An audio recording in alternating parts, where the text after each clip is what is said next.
বিসমিল্লাহির রহমানির রহিম। পরম করুণাময় ও অসীম দয়ালু আল্লাহর নামে শুরু।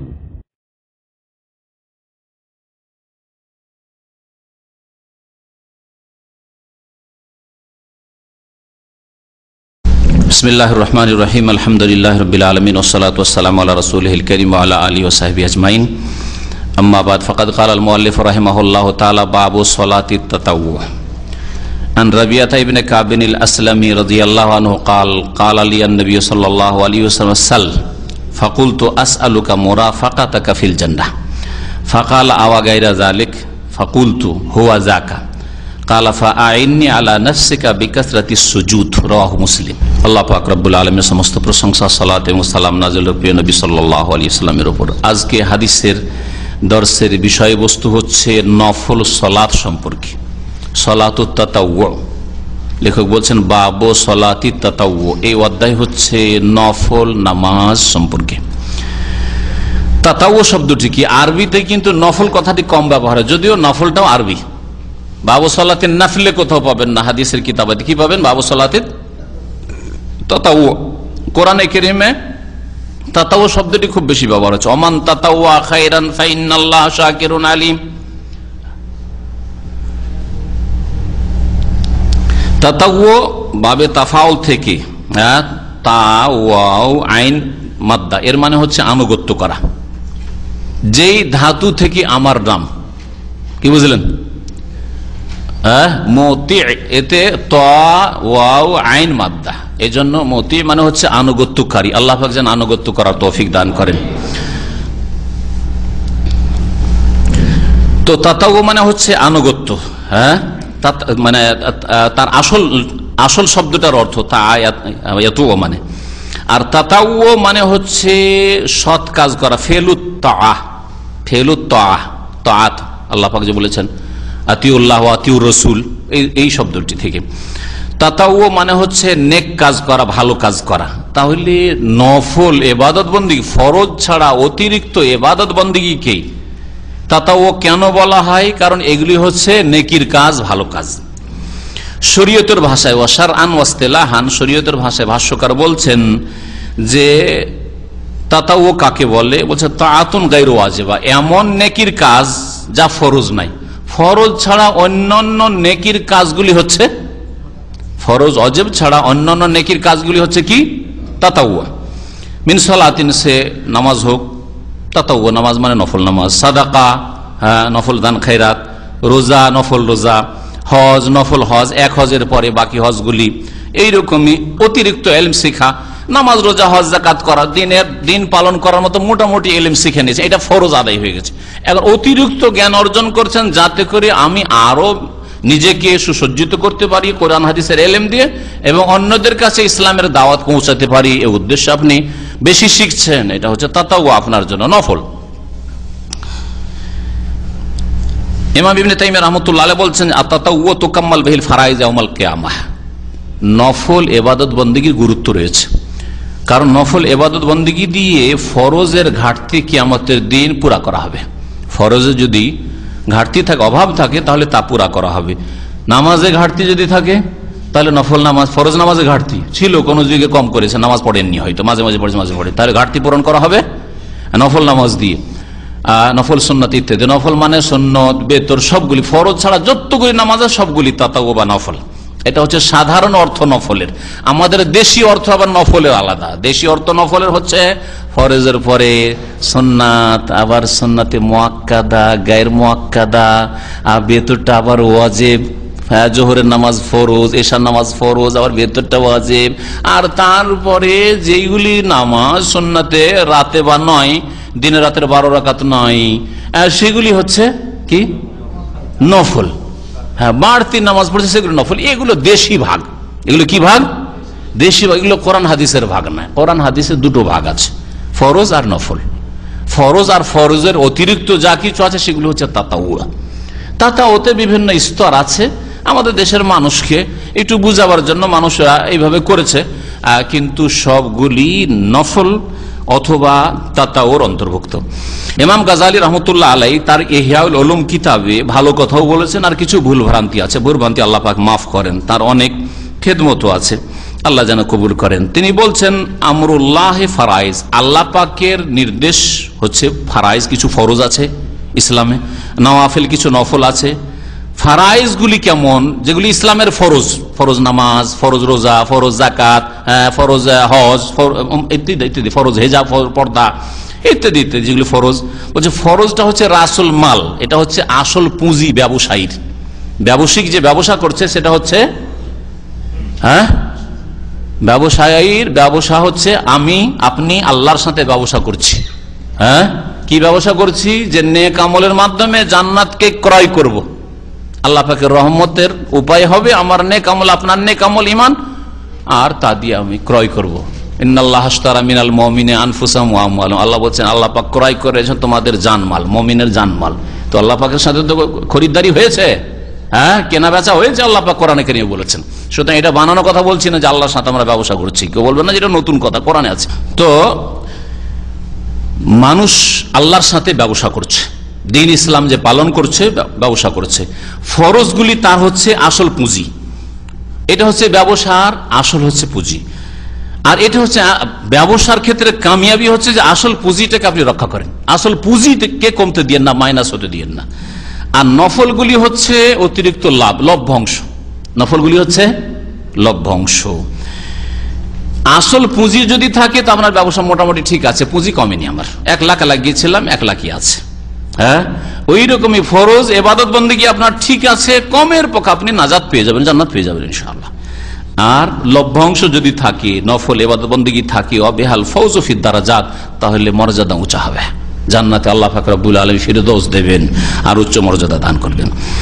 তো এই ক্ষেত্রে অনেক কথাই ওলামারা বলেছেন। ইমাম আবু হানিফা আর মালিক রহমতুল্লাহ আলাইহিমা তাদের একটি উক্তি বলি। ইমাম আবু হানিফা আর মালিক বলছেন আফজালু মা তুতুইয়া বিহিল ইলম, সবচেয়ে উত্তম নফল।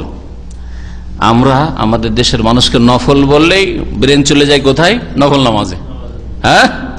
অথচ সব ইবাদতেই নফল আছে। এলেম শিখাও নফল বললাম, তাই না? এলেম শেখা তো ফরজ আর নফল 2 ভাগে বিভক্ত। ওই রকমের নামাজও 2 ভাগে বিভক্ত, ফরজ আর নফল। দান খেরাত 2 রকম, যাকাত আর সাদকা যেটা নফল।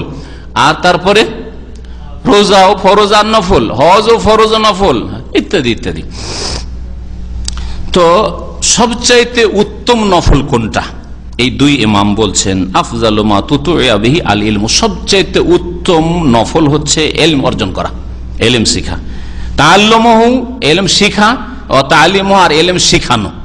আপনি ইলম শিখেছেন, কোরআন হাদিস শিখলেন, আর শিখার পরে দেশে গিয়ে চুপচাপ বসে গেলেন, রুজি রোজগারে পেটে লেগে গেলেন, শুধু ইলমের চর্চা করলেন না, পৌঁছাইলেন না, তাহলে আপনি নফল কাজে অংশ নিলেন না। আপনি অনেক ক্ষেত্রে ফরজ, আপনার ছাড়া আর এলাকায় কেউ নেই, গ্রামে কেউ নেই, তাহলে ফরজ হয়ে যাবে, তখন হয়তো কোনো কোনো সময় ফরজ হয়ে যাবে শিক্ষা দেওয়া বা শিক্ষা নেওয়া।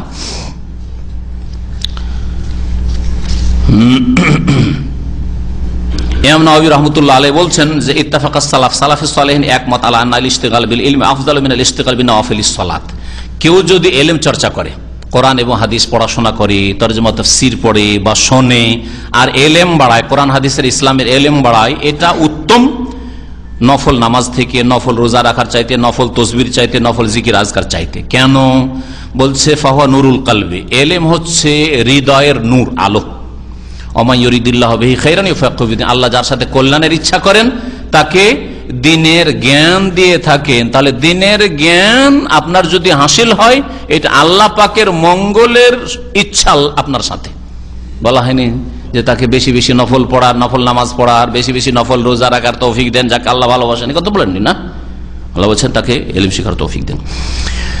আর বলছেন তারপর আফজালুল আমাল, আর সবচেয়ে উত্তম আমল হচ্ছে ইলম চর্চা করা, ইলম শিখা এবং শেখানো। ওয়া আকরাবু ইলাল্লাহ, আর আল্লাহর নৈকট্যের উপায়। আর ইলম বলতে যখনই কোরআন এবং হাদিসের সম্পর্কে আলোচনা করতে গিয়ে উলামায়ে কেরামরা ইলম বলেছেন মানে দুনিয়ার সায়েন্স টেকনোলজির ইলম বুঝাননি কখনো, শরীয়তের ইলম, ওহীর ইলম, কোরআন এবং হাদিসের ইলমকে বুঝিয়েছেন। যদিও প্রয়োজনে মুসলিম জাতিকে দাঁড় করার জন্য, শক্তিশালী করার জন্য দুনিয়ার ইলম শিখতে হবে, কিন্তু তার ফজিলত ওইটা নয় যেই ফজিলত ওয়াহির এলেমের রয়েছে। ওয়া আফজালুল উলুম উসুলুদ্দিন, সবচেয়ে উত্তম এলেম, এলেম শিখছেন আপনি, কিন্তু সবচেয়ে উত্তম এলেম কোনটা? বলছেন সবচেয়ে উত্তম এলেম হচ্ছে উসুলুদ্দিন, মানে আকীদার এলেম। আল্লাহ সম্পর্কে জ্ঞান অর্জন করা, রাসূল সম্পর্কে জ্ঞান অর্জন করা, কি বিশ্বাস করবেন আখিরাত সম্পর্কে জ্ঞান অর্জন করা, তাকদীর সম্পর্কে জ্ঞান অর্জন করা, যেগুলো আকীদার বিষয়, মৌলিক বিষয়, ইসলামের বুনিয়াদী বিষয়। আর তারপরে হচ্ছে তাফসীরের ইলম 2 নম্বরে, কারণ তাফসীরে আকীদাও আছে, অন্য কিছু আছে। আর আকীদা শুধু আকীদা, আল্লাহ সম্পর্কে জানছেন, আখিরাত সম্পর্কে জানছেন, যেগুলো বিশ্বাসের বিষয়, কোনটা বিশ্বাস করব কোনটা বিশ্বাস করব না জানছেন আপনি, এটা সবচেয়ে উত্তম ইলম। কারণ ওর মাধ্যমে আপনার কিন্তু শিরক মুক্ত আপনি হবেন, সত্যিকার মুওয়াহহিদ মুসলিম হবেন। আকীদার ইলম 1 নম্বরে, 2 নম্বরে তাফসীর, সুম্মাল হাদিস, 3 নম্বরে হাদিসের দর্স, হাদিসের শিক্ষা, তারপরে ফিকহের শিক্ষা, তারপরে ফিকহের কায়দা কানুন, উসুল ফিকহের শিক্ষা। আর তারপরে তখন দুনিয়ার সায়েন্স, টেকনোলজি, মেডিকেল ওইসব পড়ে জাতিকে কিছু দিতে হবে, জাতির কল্যাণ করতে হবে, জাতির মেরুদণ্ড মজবুত করতে হবে ইত্যাদি, সেই উদ্দেশ্যে আপনি সৎ নিয়তে আপনি শিখবেন। যাই হোক, এলম সম্পর্কে উলামায়ে কেরাম অনেক কিছু বলেছেন, তার কিছু কথা শোনাইলাম। বা নফল এলম সম্পর্কে, নফল সলাত সম্পর্কে এখানে অনেকগুলি হাদিস এসছে, আর খুব সুন্দর ভাবে পেশ করা হয়েছে। যদি আলোচনা পুরো হয় তাহলে জানবে যে নফল সম্পর্কে, নফল নামাজ, সুন্নত নফল নামাজ সম্পর্কে আপনার মোটামুটি সুন্দর জ্ঞান হয়ে যাবে।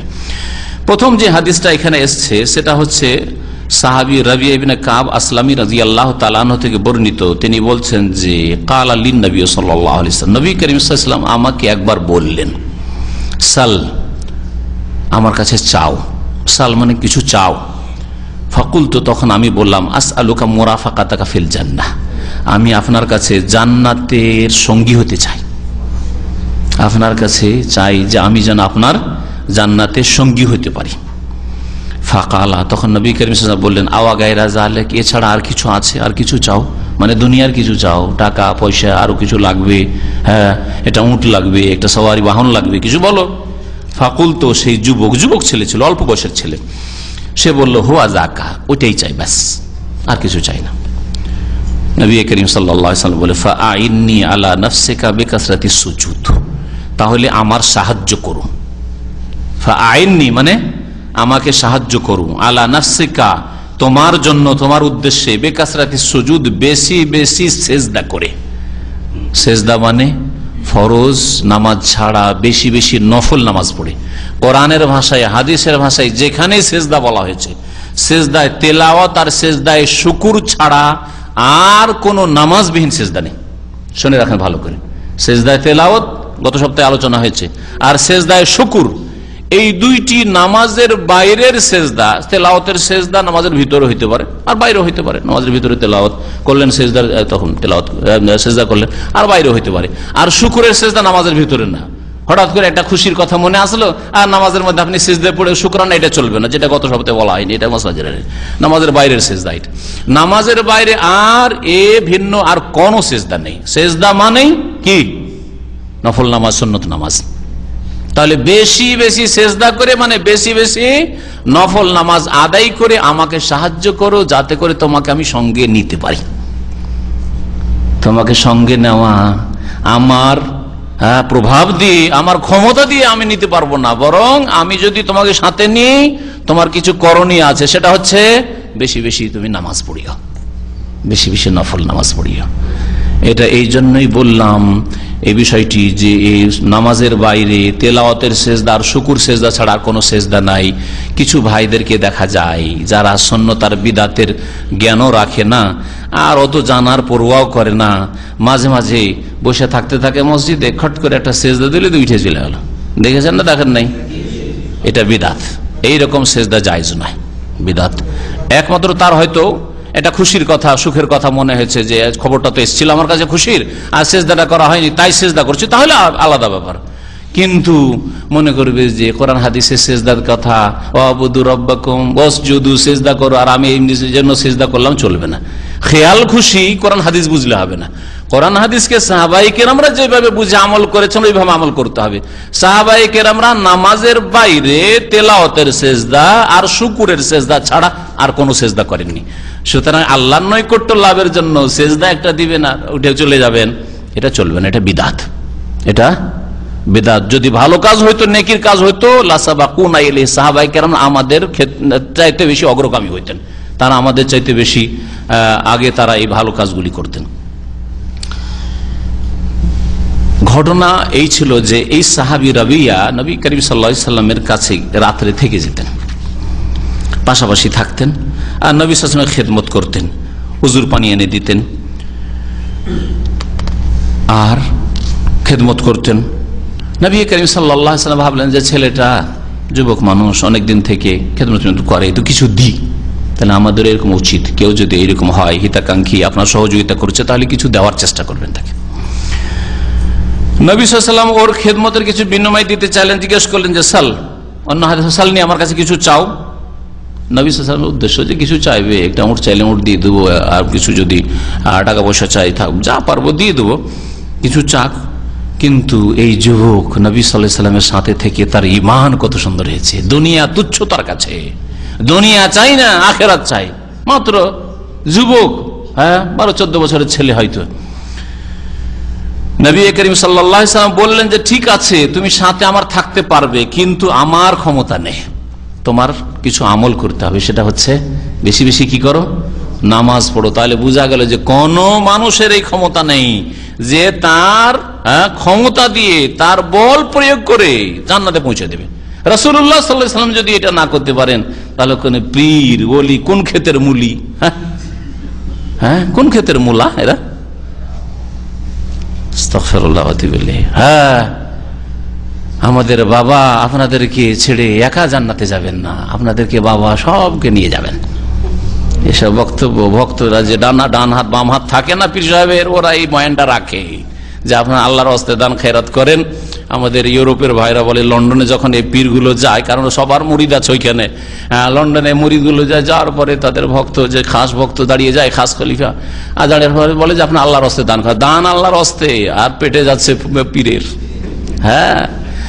আর আল্লাহর হস্তে দান করেন, এই আল্লাহর ওলি, আল্লাহর কুতুব, আপনাদেরকে ছেড়ে দিয়ে একা জান্নাতে যাবে না, যতক্ষণ আপনাদের না নেবেন সাথে, ততক্ষণ জান্নাতে যাবেন না।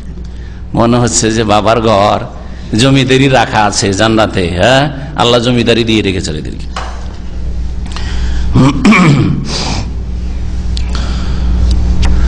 নফল নামাজের ভাগগুলি বলে দিই, ব্রেন খুলবে একটু।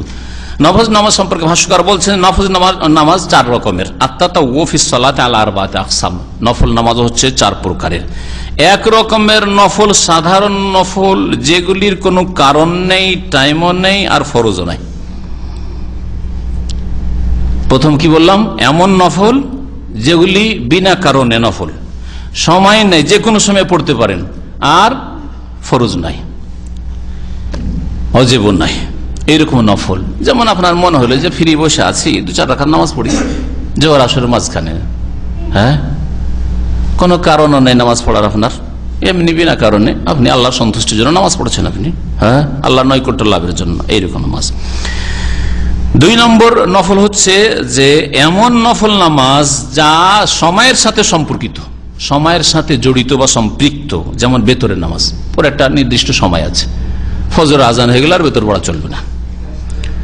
সালাতুদ জোহা, চাষতের নামাজ, জোহার নামাজ, তার একটা সময় আছে, মাথার উপর সূর্য চলে এসে আর চলবে না, সূর্য এখনো উঠেনি, সালাতুদ জোহা চলবে না, তাহলে ওর নির্ধারিত টাইম আছে।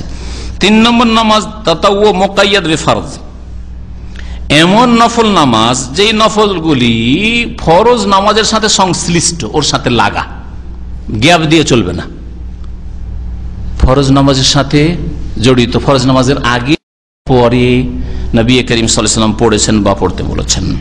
যেমন 5 ওয়াক্ত নামাজের সুন্নাতে রাতেবাগুলি, জোহরের আগে পরের নামাজ, ফজরের আগের নামাজ, মাগরিবের পরে নামাজ, এশার পরে, এশার ফরজ নামাজের পরের নামাজ, এই নামাজগুলি এইরকম নয় যে আপনি খেয়াল খুশি আপনি নামাজ ফরজ পড়ে নিলেন আর 2-4 ঘন্টা পরে আপনি সুন্নত পড়ছেন, সুন্নতের রাতে পড়ছেন না। কোনো কারণবশত বিলম্ব হলে পড়েন, সেটা আলাদা কথা, কিন্তু বিনা কারণে আপনি বিলম্ব করবেন আর বলবেন জোহরের সুন্নতটা আসর হইতে যাচ্ছে, আসরে পড়িনি, মাগরিবের সুন্নতটা এশা হয়ে গেল, তো এশার নামাজটা পড়ার পরে মাগরিবের সুন্নতটা পড়িনি, না, চলবে না, ওর টাইম শেষ হয়ে গেছে। ফরজের সাথে সংশ্লিষ্ট, ফরজের সাথে জড়িত, ফরজের সাথে লাগিয়ে পড়তে হবে। 4 নম্বর নফল হচ্ছে কারণগত নফল, এমন নফল যেগুলি কারণের সাথে সম্পৃক্ত, ওর কারণ আছে। যেমন তাহিয়াতুল মসজিদ, মসজিদে এসেছেন, বসবেন, যার কারণে নামাজ পড়তে হবে, কারণগত নামাজ।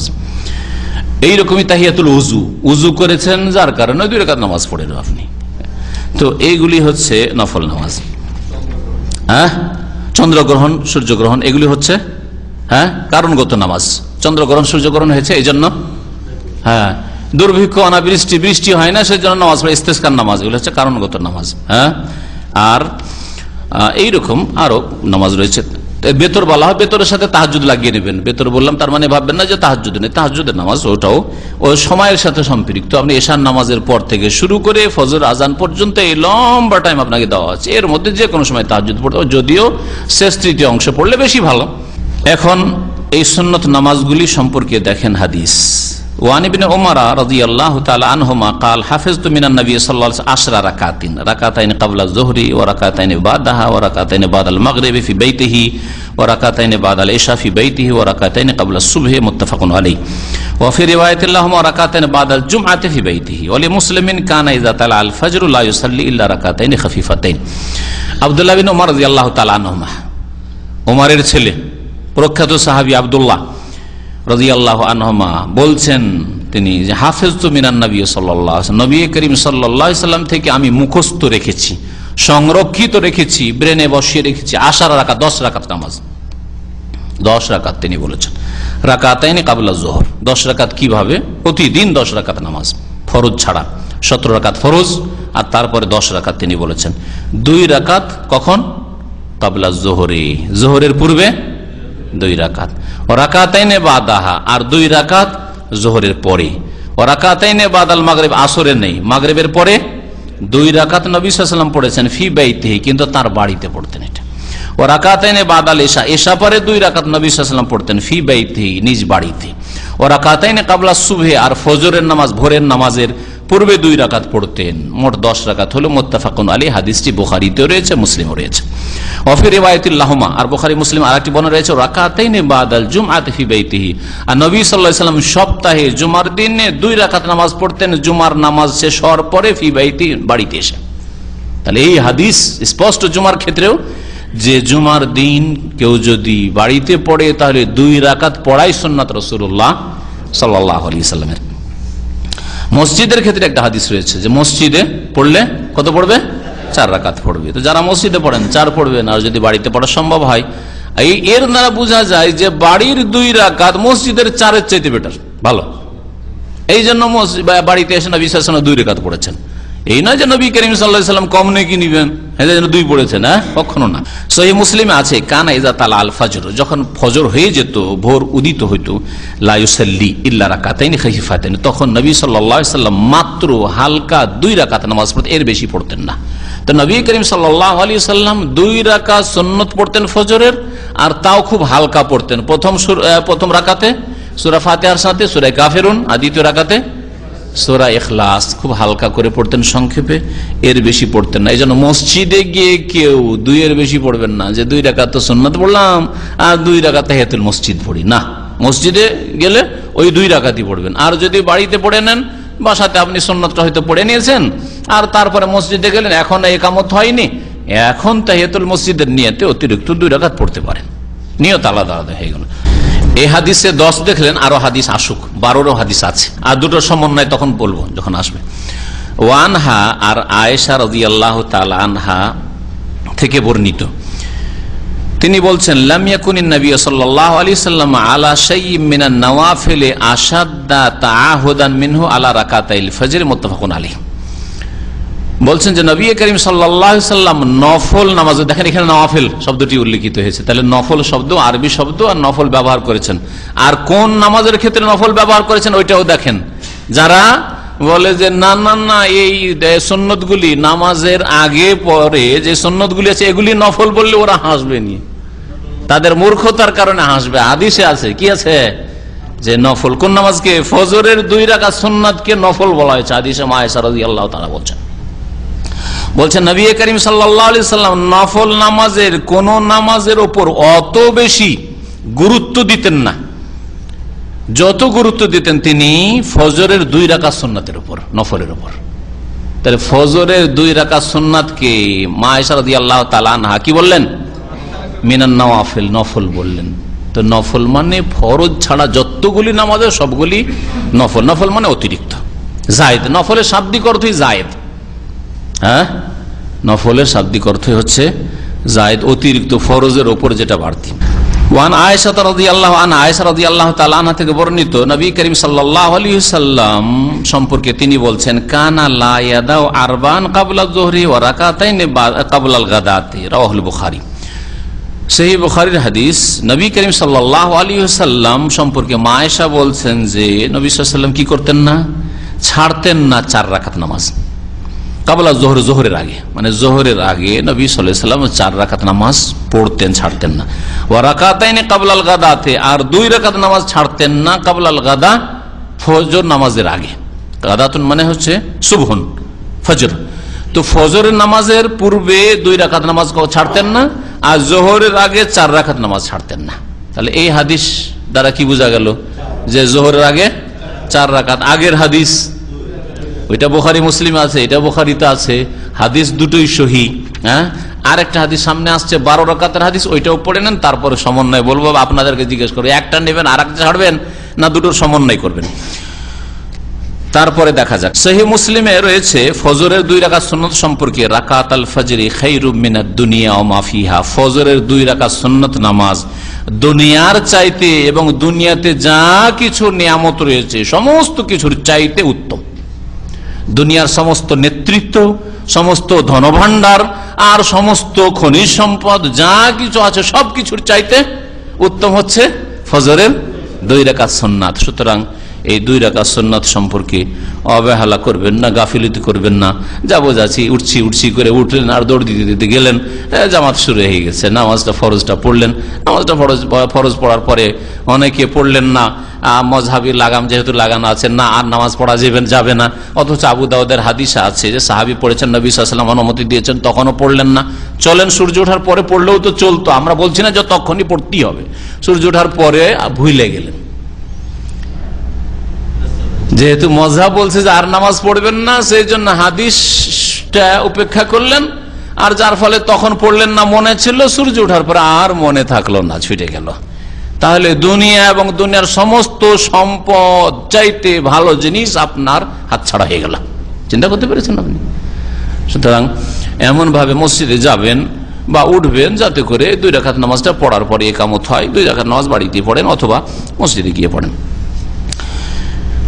وعن أم حبيبة رضي الله عنها أم المؤمنين قالت سمعت رسول الله صلى الله عليه وسلم يقول من صلى 12 ركعة في يوم وليلة بني له بهن بيت في الجنة رواه مسلم وفي رواية تطوعا। উম্মে হাবিবা রাদিয়াল্লাহু তাআলা আনহা উম্মুল মুমিনিন, নবী করিম সাল্লাল্লাহু আলাইহি ওয়াসাল্লামের বিবি। উম্মে হাবিবা কে? তার বাপের নাম কি? আবু সুফিয়ান। তার ভাইয়ের নাম কি? মুআবিয়া রাদিয়াল্লাহু তাআলা আনহু, যে আলী রাদিয়াল্লাহু তাআলা আনহুর পরে হাসানের 6 মাসের পরে খলিফা হয়েছিলেন। বলছেন তিনি যে আমি রাসূলুল্লাহ সাল্লাল্লাহু আলাইহি ওয়াসাল্লামকে বলতে শুনেছি, মান সাল্লা, যে ব্যক্তি নামাজ পড়বে, 12 রাকাতের 12 রাকাত, ফি ইয়াউমিন ওয়া লাইলা, দিন রাতে 24 ঘন্টায়, বুনিয়া লাহু বিহিন্না বাইতুন ফিল জান্নাহ, তার জন্য এই 12 রাকাতের বিনিময়ে জান্নাতে একটি স্পেশাল ঘর তৈরি করা হবে। হাদিসটি সহিহ মুসলিমে। আর একটি riwayate রয়েছে মান সাল্লা 12 রাকাতান তাতাওয়ান, এই নামাজটা তাতাওয়া নফল হিসাবে পড়বে, এটা অতিরিক্ত, ফরজের অতিরিক্ত যারা পড়বে।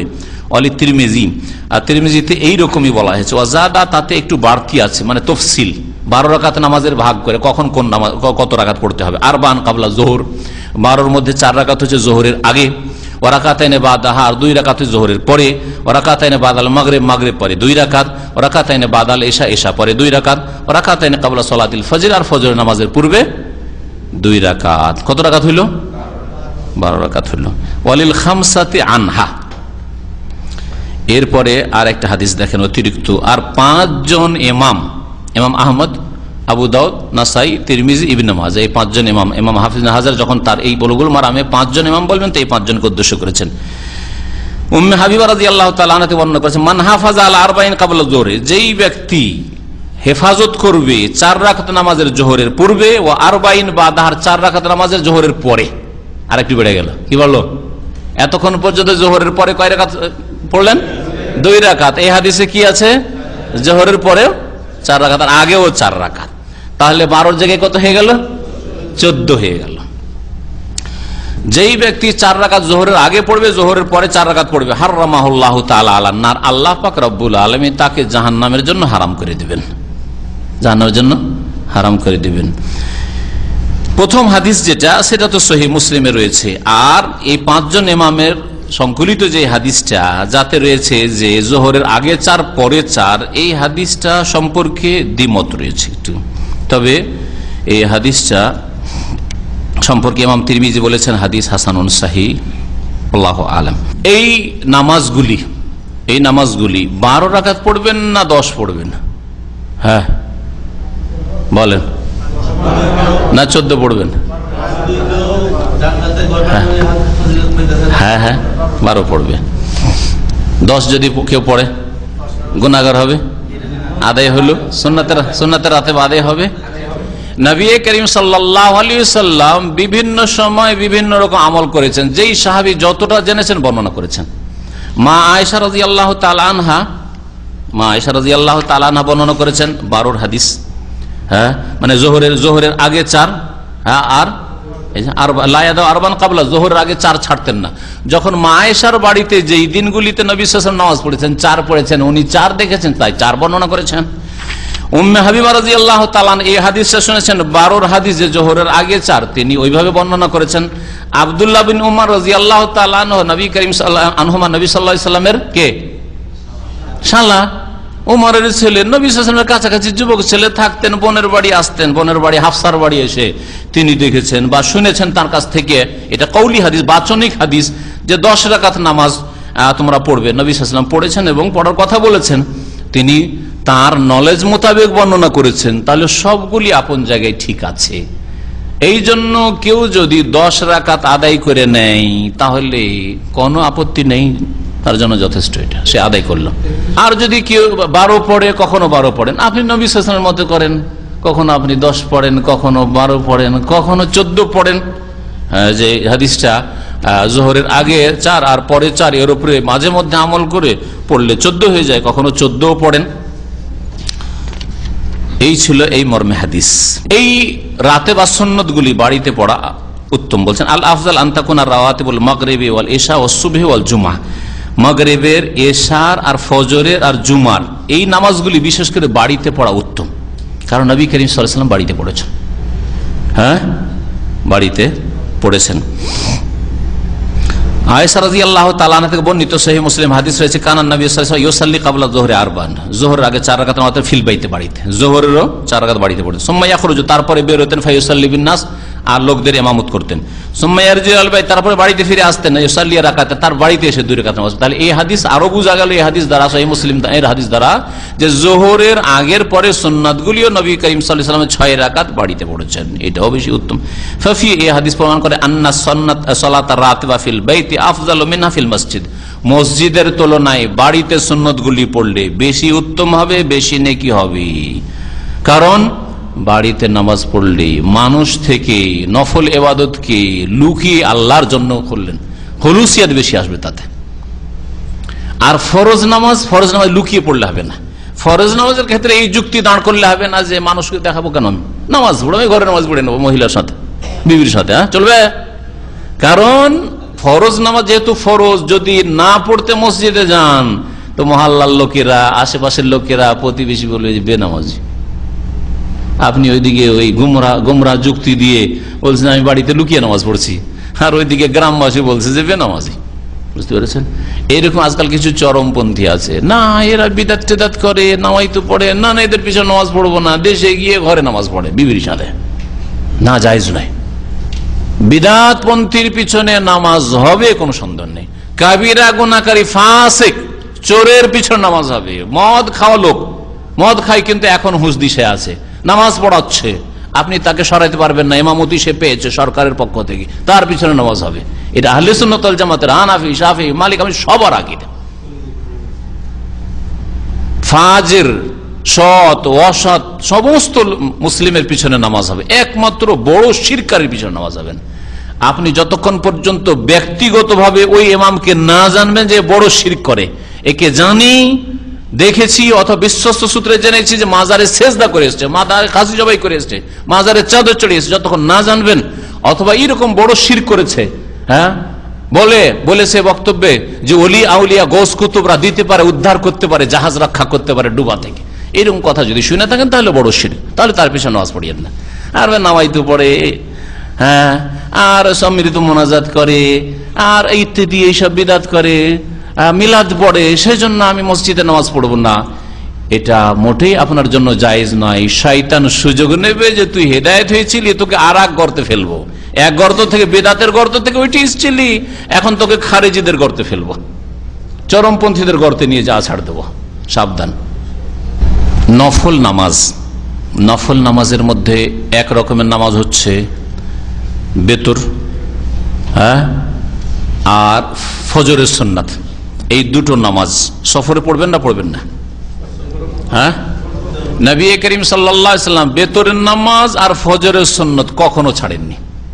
সেই জন্য আপনি বাড়িতে থাকেন আর সফরে থাকেন, ওমরা সফরে যাচ্ছেন, রাস্তায় কমপক্ষে এক রাকাত বেতর পড়ে নেবেন, হ্যাঁ, ফজরের সুন্নাত পড়বেন, আপনি সুন্নাত ছাড়বেন না, নবী সাল্লাল্লাহু আলাইহি ওয়াসাল্লাম ছাড়েননি, ঠিক আছে?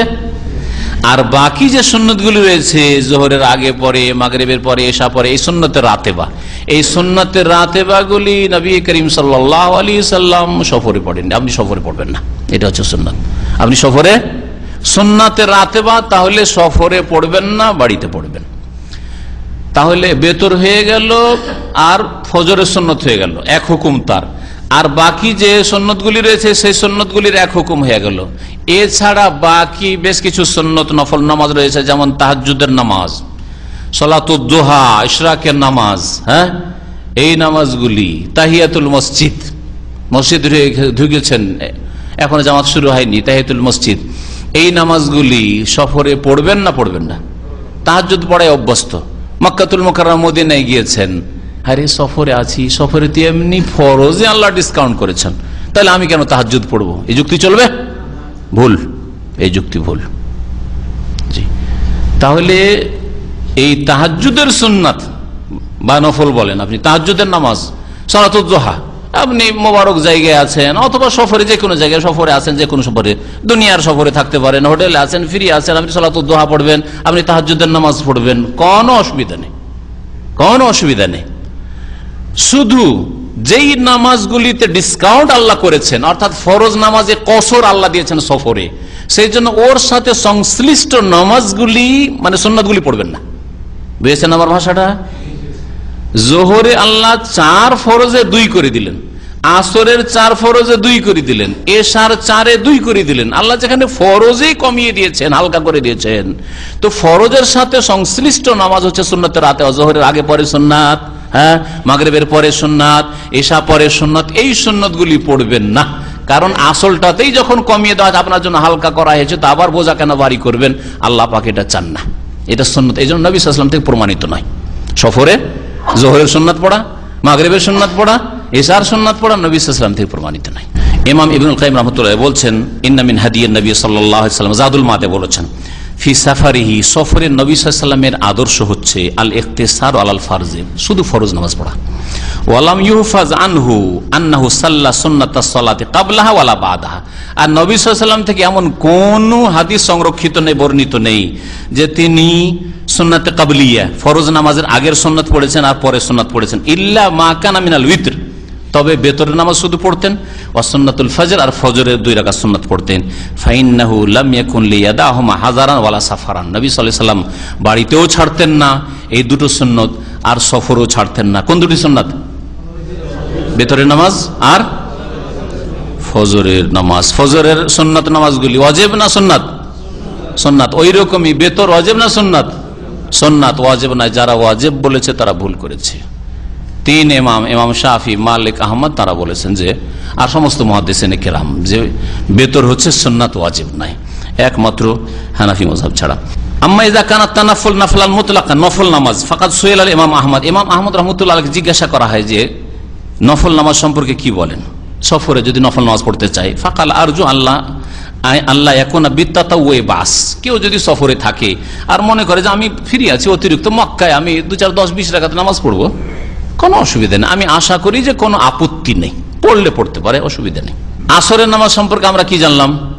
কোন হাদিসে আসরের আগে বা পরে কোনো সুন্নাতের রাতে বার নেই, তবে তাহিয়াতুল উযুর নিয়তে পড়তে পারেন, বা তাহিয়াতুল মসজিদে গেলেন, এখনো জামাত দাঁড়া হয়নি, সুতরাং মসজিদের সালামি তাহিয়াতুল মসজিদ হিসাবে আপনি পড়তে পারেন। একটা হাদিস আছে, সেই হাদিসটা সম্পর্কে বলতে হবে যে হাদিস সহি নয়, হাদিসটা সামনে চলে এসছে। তো ভাষ্যকার এই কথা বলছেন যে পর্যন্ত যে হাদিসগুলি জানলাম তাতে আসরের আগে বা পরে কোনো রাতে বা নামাজ নেই। এক কথায় রাতে বা যে 12 রাকাত নামাজ বা 10 রাকাত আছে, এর মধ্যে কোনো নামাজ আসরের আগে বা পরে নেই। ফজরের সাথে আছে 2 রাকাত সুন্নাত, জোহরের সাথে আছে আগে পরে, মাগরিবের পরে আছে, এশা পরে আছে, তাহলে 5 ওয়াক্ত নামাজের 4 ওয়াক্তে আগে হোক আর পরে হোক সুন্নাতে রাতে বা আছে, সুন্নাতে রাতে বা আছে। কিন্তু আসরের আগে বা পরে সুন্নাতে রাতে বা নেই। এক কথায় যদি থাকেও সেটা সহি হয়, সহি না জয়ীফ ইখতিলাফ রয়েছে, সেটা নফল বলতে পারে, অতিরিক্ত সুন্নাতে রাতে বা বলা যাবে না ওটাকে। একটা জিনিসের হিকমত কোনদিন চিন্তা করেছেন?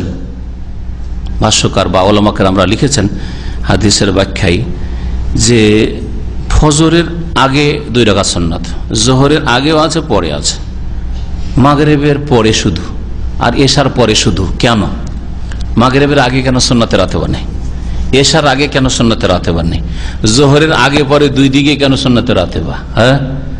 আর ফজরের আগে কেন, ফজরের পরে কেন নাই? এইসবের হিকমত সম্পর্কে একটা কথা বলেছেন, ভালো সুন্দর কথা, সেটা হচ্ছে যে এশার নামাজ শেষ করার পর থেকে ফজর পর্যন্ত লম্বা একটা গ্যাপ, এই যে মানুষের ইবাদত বন্দেগীতে গ্যাপ হয়ে গেছে, যার ফলে আল্লাহ পাক রব্বুল আলামিন জিকির আজকার থেকে গাফিলতি হইতে চলে এসছে, ঠিক না? সুতরাং ফরজ এই ফজর নামাজ পড়ার আগে একটু ভালো প্রস্তুতি নেন, প্রস্তুতি স্বরূপ আগেই সুন্নাত পড়েন। আগে সুন্নাত দেওয়া হয়েছে যে ফরজটা যাতে করে সুন্দরভাবে আদায় হয়। লম্বা গাফিলতি ছিল কয়েক ঘন্টার, 7-8 ঘন্টা বা 6 ঘন্টা হয়ে যাচ্ছে বা তারও বেশি, সুতরাং 2 রাকাত সুন্নাত পড়ে মানসিকভাবে ইমানি দিক থেকে আপনি প্রস্তুত হন আর তারপরে ফরজটা আদায় করেন।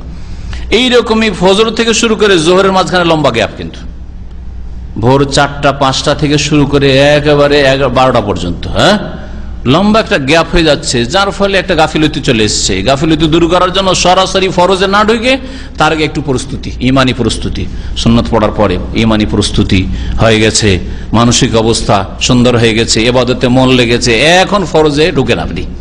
কিন্তু জোহর আসরের মাঝখানে বেশি গ্যাপ নেই, জোহর আসরের মাঝখানে গ্যাপ নেই, আসরের আগে তেমন সুন্নতে রাতেবা নেই। এইরকমই আসর মাগরিবের মাঝখানে বেশি গ্যাপ নেই, সেজন্য সুন্নতে রাতেবা মাগরিবের আগে নেই, পরে আছে। আর এইরকমই এশা মাগরিব এশার মাঝখানে বেশি গ্যাপ নেই, এই জন্য এশার আগে আর সুন্নতে রাতেবা নেই। এই হিকমতটি উল্লেখ করেছেন উলামা। আব্দুল্লাহ বিন ওমর রাদিয়াল্লাহু তাআলা আনহু থেকে বর্ণিত, তিনি বলছেন কালা রাসূলুল্লাহ সাল্লাল্লাহু আলাইহি ওয়াসাল্লাম বলেছেন রাহিমাল্লাহু ইমরান, আল্লাহ পাক ওই ব্যক্তির উপর রহম করুক, সাল্লা আরবান কাবলাল আসর, যে আসরের আগে 4 রাকাত নামাজ পড়বে, যে আসরের আগে 4 রাকাত নামাজ পড়বে। এটা সুন্নাতের রাতে বা নয়, বরং এটাকে আপনি নফল বলতে পারেন। ফজিলতের রয়েছে বিশেষ, হাদিসটা মুসনাদ আহমদে আছে, আবু দাউদে আছে, তিরমিজিতে আছে, ইমাম তিরমিজি হাসান বলেছেন, ইবনে খুজাইমাতে আছে, ইবনে খুজাইমা সহিহ বলেছেন। হাদিসটা অনেক উলামায়ে কেরামদের নিকটে জয়ীফ, দুর্বল। আল্লামা নাসির আলবানী রাহমাতুল্লাহ আলাইহি হাসান বলেছেন, কিন্তু ইমাম ইবনে তাইমিয়া রাহমাতুল্লাহ হাদিসকে জাল বলেছেন একবার। এই জন্য ভাষ্যকার এখানে বলছেন আল হাদিসু জয়ীফুন, এই হাদিসটা জয়ীফ। শুধু এই হাদিস সম্পর্কে আমরা সন্দিহান, জয়ীফ না মজু নাকি হাসান, মানে একেবারে গ্রহণযোগ্যের একবারে নিচের দিকে, আল্লাহু আলাম। এই মর্মে যে কটা সূত্র রয়েছে সবগুলি এই সম্পর্কে বলা হয়েছে যে হাদিস জয়ীফ, আল্লাহ ভালো জানেন।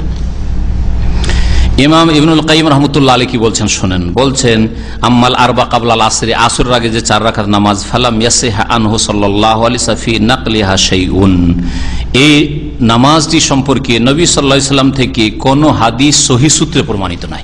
ইবনুল কাইয়িম রাহমাতুল্লাহ আলাইহি বলছেন আলা আন্নাহু কানা ইউসাল্লি ফিন নাহারি 16 রাকাত, নবী করিম সাল্লাল্লাহু আলাইহি সাল্লাম 16 রাকাত নামাজ পড়তেন, এরকম কোন সহিহ হাদিস নেই। ওয়াসামিতু শাইখ আল ইসলাম ইউনকিরু হাযাল হাদিস, আমি আমার ওস্তাদ শাইখুল ইসলাম ইবনে তাইমিয়া রাহমাতুল্লাহ আলাইহি থেকে শুনেছি তিনি এই হাদিসকে একেবারে অস্বীকার করতেন, হাদিস সহিহ নয়, অস্বীকারই করতেন। ওয়ায়াদফাহু জিদ্দান, বড়ই শক্তভাবে তিনি প্রতিবাদ করতেন, মানে জাল বলতেন। ওয়ায়াকুলু, আর বলতেন ইন্নাহু মওযু, হাদিসটা জাল। তাহলে আসরের আগে 4 রাকাতের হাদিস যে সেটা সম্পর্কে ইবনে তাইমিয়া রাহমাতুল্লাহ আলাইহি তার ছাত্র ইবনুল কাইয়িম তারা বলছেন রাহিমাহুল্লাহ, তারা বলছেন যে জাল, আর একদল বলছেন দুর্বল জয়ীফ, আর একদল কেউ কেউ হাসান বলেছেন, আল্লাহু আলাম। সুতরাং এর উপর আস্থা করার কোনো প্রয়োজন নেই। আর যদি কেউ পড়ে তো আমরা বিদআত বলবো না, কারণ আল্লাহ ভালো জানেন এই সম্পর্কে। জি, আজকে এখান থেকে শেষ করি, এরপরে আর একটা বিষয় শুরু হবে। আল্লাহ পাক রব্বুল আলামিন যেন আমাদেরকে কোরআন এবং হাদিস বুঝার এবং তার মোতাবেক আমল করার তৌফিক দান করেন। সাল্লাল্লাহু নবিয়ানা মুহাম্মদ ওয়া আলা আলিহি ওয়া সাহবিহি আজমাইন। মানুষ মারা গেলে মৃত ব্যক্তির নামাজ যেগুলি ছুটে গেছে এর জন্য কাফফারা নির্ধারণ করা বিদআত। দুনিয়ার চাইতে বেশি মূল্যবান যদি ফজরের 2 রাকাত সুন্নাত হয়, তাহলে ফরজের খেসারত 2-4-5,000 10,000 টাকা দিয়ে কি করে হইতে পারে বলুন তো দেখি। তাহলে এটা নিছক মৌলভী সাহেবদের, মোল্লা হুজুরদের পেটের ব্যবসা, সমাজের ইনকাম, মসজিদের ইনকাম, কিছু আমরা করব এগুলো, এই টাকাগুলি আদায় করে, এগুলি হচ্ছে ব্যবসা, বাস, আর কিছু না। সুতরাং এই ধারণা করা যে নামাজের ঘাটতি পূরণ টাকা পয়সা দিয়ে হইতে পারে, দুনিয়ার ধন দৌলত নেতৃত্ব দিয়ে হইতে পারে, আমি নেতৃত্ব কুরবানি করে দিলাম, আমি নামাজ পড়বো না, না, আল্লাহ কবুল করবেন না, তাহলে নামাজের কাফারা কিছু হইতে পারে না। এই ধারণা রাখা বিদআত, আর এরকম কাফারা আদায় করাও বিদআত, কাফারা দেওয়াও বিদআত, এগুলো করবেন না। তবে ইন্নাল হাসানাত ইউযহিবনা সাইয়্যাত, বেশি বেশি নেকি করলে গুনাহ মাফ হয়, যাদের গুনাহ হয়েছে বেশি বেশি নেকি পৌঁছাবার চেষ্টা করেন বিভিন্নভাবে, হজ করে, উমরা করে, দান খায়রাত করে, কিন্তু কাফারা ধরবেন 1 ওয়াক্ত সমান কত হাজার বলে ওরা, না না, 1 ওয়াক্ত নামাজ ছুটে গেছে অসুস্থ অবস্থায়, কত টাকা আদায় করে কাফারা? এলাকা ভিত্তিক, মানে পেটের পুঁজি যেখানে যেমন দিতে পারে, যেখানে যেমন দিতে পারে। এক ভাই জিজ্ঞাসা করেছেন যে আমি 3 রিয়াল কারো কাছ থেকে নিয়েছিলাম, দেনা পাওনা বা থেকে গেছিল, এখন ওই লোককে পাই না। কথাটা তো ভালো জিজ্ঞাসা, কিন্তু যে ভাই জিজ্ঞাসা করেন তার অবস্থাটা দেখলে একটু ভালো বুঝতাম, একটু বুঝতে পারছেন না? 3 রাকাত নিয়ে না, 3 রিয়াল নিয়ে পেরেশান, কিন্তু কত রাকাত যে নামাজ ছাড়ছেন কি পড়ছেন আল্লাহ জানে, ফজরে যাচ্ছেন কি যাচ্ছেন না। হ্যাঁ, এটার উদাহরণ ওই রকমই হইল যেমন ইরাকের লোকেরা, কুফার লোকেরা আব্দুল্লাহ বিন উমারের কাছে এসে হজের মৌসুমে জিজ্ঞাসা করেছে ইহরামের অবস্থায় মাছি মেরে দিয়েছি কি হবে? তখন বলে বদমাইশ, ইহরামের অবস্থায় মাছির ফতোয়া জিজ্ঞেস করছো, ওয়াকাদ কাতালতুম ইবনান নবী সাল্লাল্লাহু আলাইহি ওয়াসাল্লাম, নবী সাল্লাল্লাহু আলাইহি ওয়াসাল্লামের সন্তানকে খুন করেছো তোমরা। তখন ফতোয়া জিজ্ঞাসা করার প্রয়োজন হয়নি যে হুসেনকে শহীদ করা যাবে কি যাবে না, মারা যাবে কি যাবে না, আর মাছি মারার ফতোয়া। তো আমি যেই ভাই জিজ্ঞাসা করেছেন তার নসিহতের জন্য, আর অন্যান্য ভাইদের নসিহতের জন্য, যে বড় বড় রোগগুলো সারিয়েছেন তো তারপর 3 রিয়ালের রোগ সারাবেন, কথা বুঝছেন? আর এইদিকে 5 ওয়াক্ত ফরজ নামাজই পড়েন না, 3টা রিয়াল কি হবে না হবে, অথচ এর আগে হয়তো কত রিয়াল আরো খেয়ে থুয়েছেন আল্লাহ পাক জানেন, বা কত টাকা দেশ হয়েছে, কত কি করেছেন, জুলুম অত্যাচার করেছে আল্লাহ পাক জানে, আখলাক চরিত্র ঠিক আছে কিনা, আপনার লজ্জা স্থানের হেফাজত আছে কিনা, ফিল্ম দেখা থেকে মুক্ত কিনা, চোখ গোনা থেকে মুক্ত কিনা, কান গোনা থেকে মুক্ত কিনা, এগুলি চিন্তা করেন আপনি জীবনের সার্বিক ক্ষেত্রে আপনার ইমান আমল কেমন। যদি ভালোই মানুষ হন আশা করি ভালোই মানুষ, যখন 3 রিয়াল যেন পেরেশান, তাহলে আশা করি ভালো মানুষ, আল্লাহ যেন আমাদের সবাইকে ভালো মানুষ করেন। টাকাটা যদি অবহেলা না করে থাকেন, আর সে যদি আপনার হাত ছাড়া হয়ে যায়, তার ঠিকানা না জানেন, তাহলে তার নামে দান করে দিবেন। ইমাম মানে নেতার সাথে ডাকা হবে, ইমাম মানে নেতার সাথে, যার যে নেতা আদর্শ ছিল, আদর্শ আইডিয়াল ব্যক্তি, তার সাথে ডাকা হবে। কেউ যদি মনে করে আমার আইডিয়াল ব্যক্তি হচ্ছে অমুক রাজনৈতিক নেতা বা নেত্রী, তার সাথে উঠানো হবে। কেউ যদি মনে করে যে আমার অমুক পীর, আমি দেওয়ানবাগির আদর্শ বিশ্বাসী, ওই তরিকা বিষয়, তার সাথে উঠানো হবে। এখানে ইমাম মানে এই বলা হয়েছে। যারা ভালো মানুষ, যারা মোহাম্মদ রাসূলুল্লাহ সাল্লাল্লাহু আলাইহি ওয়াসাল্লামকে জীবনের প্রত্যেকটি ক্ষেত্রে মেনে নিয়েছে, তার সাথে উঠানো হবে। ইয়াউমা নাদকুল্লু রাসি বিইমামিহিম। জি, ইমাম মানে যার মাযহাবের ইমামও নয়, আর ইমাম মানে না, যে যাকে অন্ধভাবে অনুসরণ করবে তার সাথে উঠানো হবে। অসৎ লোকদেরকে, গুমরাহদেরকে। আর সৎ লোকেরা ভালো মানুষের আনুগত্য করেছে, আর আমাদের আনুগত্য প্রত্যেক মানুষের শর্ত সাপেক্ষ। হ্যাঁ, একমাত্র রাসূলুল্লাহ সাল্লাল্লাহু আলাইহি ওয়াসাল্লাম, রাসূলুল্লাহ সব কথা নিতে হবে। আর বাকি আমি আমার ওস্তাদকে মানি, মানে ওস্তাদের কথা শর্ত সাপেক্ষ, তার কথা কোরআন হাদিসের অনুকূলে হইলে মানি, না হইলে মানি না। এভাবে মানতে হবে, অন্ধভাবে মানা কাউকে জায়েজই নয়, কাউকে যে মানা জায়েজ না একমাত্র রাসূলুল্লাহ সাল্লাল্লাহু আলাইহি ওয়াসাল্লাম ছাড়া।